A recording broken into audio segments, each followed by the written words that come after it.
I have good news. We poured it into the hydrometer, and we ended up with 1.083. It's down to 1.080 right now. And we're looking for where it crosses, and we're clearly into the wine range, which is the green part. So the orange part here is beer, and the green part down here is wine, and then the 1.1s and above are dessert wines. Oh, what the hell? Maybe that just means really sweet. So if we started here at 1.083 and ended up at 1, the difference is 0.08, and then that is factored into an equation. So we'll just ponder the results now. I said we'll ponder the results now.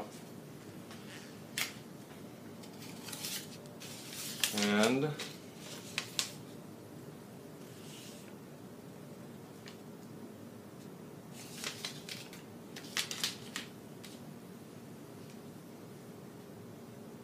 so if we had 1.09 and 0.995, which is kind of like just really close to where we're at, is a 12.4%.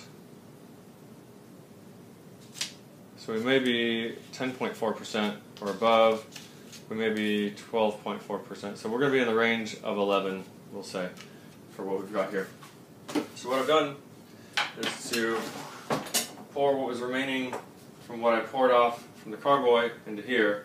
I poured that into the fermenter for the yeast mixture, and you can see that we've got bubbly action going on. That means the yeast are alive and well. That means that the little packets weren't subjected to too much heat during shipping. Maybe they get big quantities all at once in a kind of climate-controlled package. You can see some Energizer in there, plus the yeast bubble action, and that's a really good sign. This has been about 15 minutes, so what I'm going to do is pour off the rest of this in here. That will give it additional honey sugar, and acidity. I didn't mean to drop that in there. Be careful when working with all glass. They give you a plastic one of these to start, and I was like, no, I don't like plastic. I want all glass. So anyway, we're going to let this sit overnight with all the grapes down in there to provide tannins naturally, instead of buying grape tannins, which seems kind of silly to me. This is an alternative form, and it's looking really cool right now. For some reason the top is moving separately from the layer just below that. It's almost like a 3D action within a millimeter of the distance here. I think they recommended against using already fermented wines.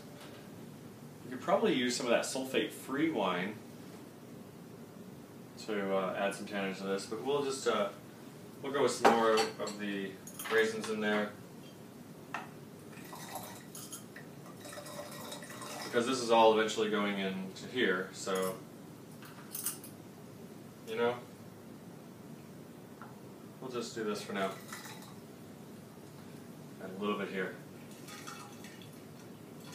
So we've gotten our measurement, and just because we're a little bit extra because of our honey adage, we'll add some more grapes in there, or raisins. Now this I'll let sit overnight with this not screwed on tight, but just attached. And then this we will attach like so. We're going to run this probably to the floor into a bucket of water. This will probably work great for it.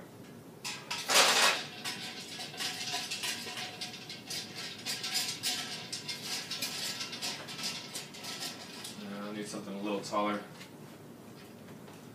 Jug. Or pitcher. So we'll fill the pitcher with water, let this bubble into here. That'll prevent air from flowing back into it. The air can flow out of it easily. And we've got ourselves a makeshift airlock. So I'll show you some of my airlocks from the other contraptions we've got going on downstairs. And for the night, this will do its thing. Then tomorrow we will continue by simply adding this to the mixture here. Pretty simple process from there. Let it sit for 5 days. Check it at 3, check it at 4, check it at 5 if you want. What you want to do is watch for the bubbling to slow and stop kind of. And then we're going to check the hydrometer again. So we'll sterilize this again and then siphon some out with our new stainless steel turkey baster, I'll call it. And do a sample in here. Maybe taste a little bit of it. It's always a good thing to do. Speaking of, we're going to taste some wine. And that's that. We've finished night 1 of the fairly natural honey cider mead project. Thanks for joining us.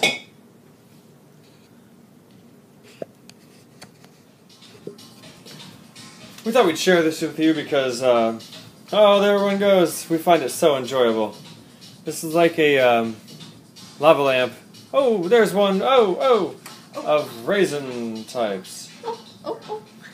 So the CO2 is being released by the yeast as they ferment the sugars inside of our starter mixture, which is a makeshift must plus water, energizer, and yeast packet. Makeshift must in the form of raisins. Oh, there's one dropping. Whoa, it's going crazy. I hope you enjoy this as much as we do. I've got to grab my wine glass, and it's the one that is supporting the flashlight. So we're going to back things up here, see if we can't just sit back and enjoy the ride for a little bit. I hope you find this as funny as we do. This is wonderful. Oh, drop.